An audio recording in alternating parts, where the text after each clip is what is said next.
How's it going, everyone? This is Mike. Welcome back to another episode of Movies from A to Z. And today, the letter G stands for The Ghost.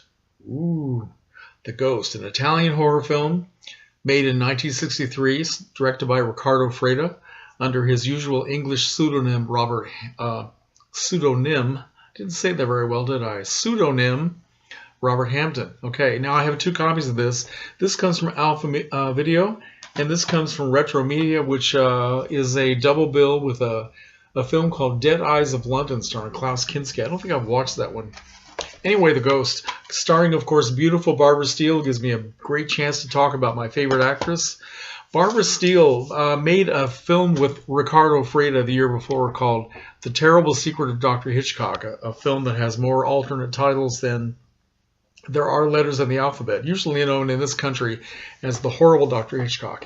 Anyway, so this is a follow-up to that film, not a sequel, although there is a Dr. Hitchcock in this film, and he does have a wife named Margaret, as he did in the first film. But this time, Barbara Steele plays Margaret, whereas in the other one, she played Cynthia. Are you okay with that so far? So Dr. Hitchcock, at the end of the first film, he was presumably killed, but anyway, in this one, he seems to have come back, or maybe it's a different Dr. Hitchcock. But his name is Dr. John Hitchcock, married to a woman named Margaret. It takes place up in Scotland, but of course it doesn't really, because it was filmed at a beautiful Italian manor house, a mansion, beautiful place, which I think the same location that they made the first Dr. Hitchcock film. I'm pretty sure. It looks like the same place. So once again, Barbara Steele was running around in an authentic crypt, as she did in a lot of her movies, and she said that was kind of unsettling after a while. But okay, so in this film, Dr. John Hitchcock is a doctor. It doesn't even say what kind of a doctor he is. In the first film, he was a surgeon, and he also happened to be a necrophile, which means that he liked to inject his wives with this anesthetic. That's the word I'm looking for. Anesthetic that would make them appear to be dead, because that's the only way he got turned on by women. But in the new film, The Ghost, there's no mention of necrophilia at all. And he's married to Margaret, a much younger woman. The doctor is suffering from a disease which is paralyzing him and is slowly killing him. So he has a young physician played by a very handsome actor named Peter Baldwin, who is trying to help him get over this disease by doing something very experimental and very dangerous. He injects Dr. Hitchcock with this poison and leaves it inside of his body for as long as he can take it without dying, and then he quickly gives him an antidote. And I don't understand all this, but supposedly Dr. Hitchcock feels that this is going to eventually build up his immune system or something and save his life and allow him to walk once again.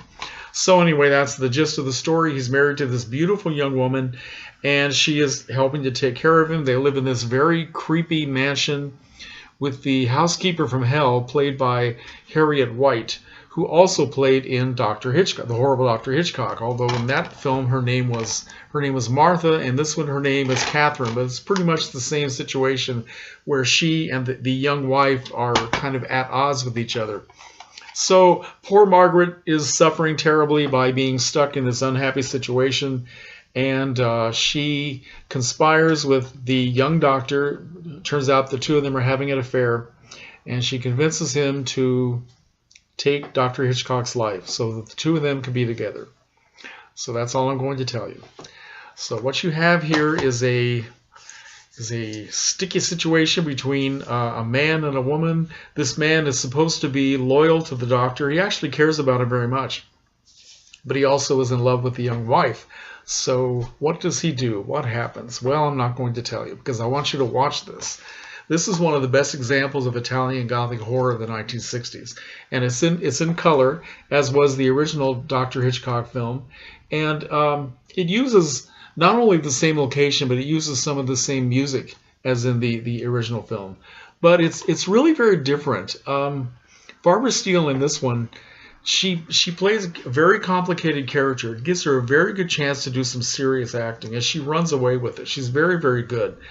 In the original film, she was very much a victim, and she played that beautifully as well. But in this one, she's not. She's a woman who is not necessarily evil, but she does evil things. She makes evil choices. I think that in this film, she manages to retain some kind of sympathy because she suffers a lot in this movie. Barbara Steele, the actress, and the character of Margaret, she gets a very physical workout, a physical and emotional workout all through this film. And I think that by the end of the movie, you might be able to say that she has paid for her sins before the last reel comes on. And Barbara Steele does a very good job. I think this is probably one of the best things that she did during her Gothic horror film career. Now, she has talked about Riccardo Freda many times. They only made 2 films together, but she said that he was one director she truly liked working with. She said that the man was angry, he was passionate, he was a little bit crazy, and they used to have these confrontations with each other, which she kind of liked. She enjoyed that friction on the set. And she also said that this film was made very, very quickly. I think she said at one time that it was made in about 10 days or maybe a week. Supposedly, Riccardo Freda had made a bet with somebody that he could get an entire film written, shot, and ready to be shown in a week. And so he was working his actors 12, 16-hour days. They were just crazy. She said they were working 12 or 16 hours, and then at the end of that time, they would start doing close-ups. So if Barbara Steele's face shows a little bit of madness in it, more madness in her eyes than usual, as you can see in that picture, maybe that's the reason. She said she liked working under those crazy conditions, even though it must have been exhausting. Now, what else do I want to say about this? I can't remember. I guess that's all. I have two copies of this. The Alpha Video is not generally known for having, well, all the time, very good copies of films. And it's not remastered or anything like that, but it's pretty good print. I thought this would be a little bit better. It's really about the same. It would be nice if somebody would take these films seriously enough where they would do some remastering on them, because I think they deserve to be celebrated. Perfect examples of Italian Gothic horror. Now, I want to read you something about what Riccardo Freda said about Barbara Steele in this copy of the Video Watchdog, which has a lot of stuff. This particular copy has many articles about her. It focuses on her. So there's a very well-known quote from Riccardo Freda that some of you may have heard before. He said, "Ah, Barbara Steele, extraordinary. In The Ghost, her eyes are metaphysical, unreal, impossible, like the eyes of a Chirico painting. There are times in certain conditions of light and color when her face assumes a cast that doesn't appear to be quite human, which would be impossible for any other actress.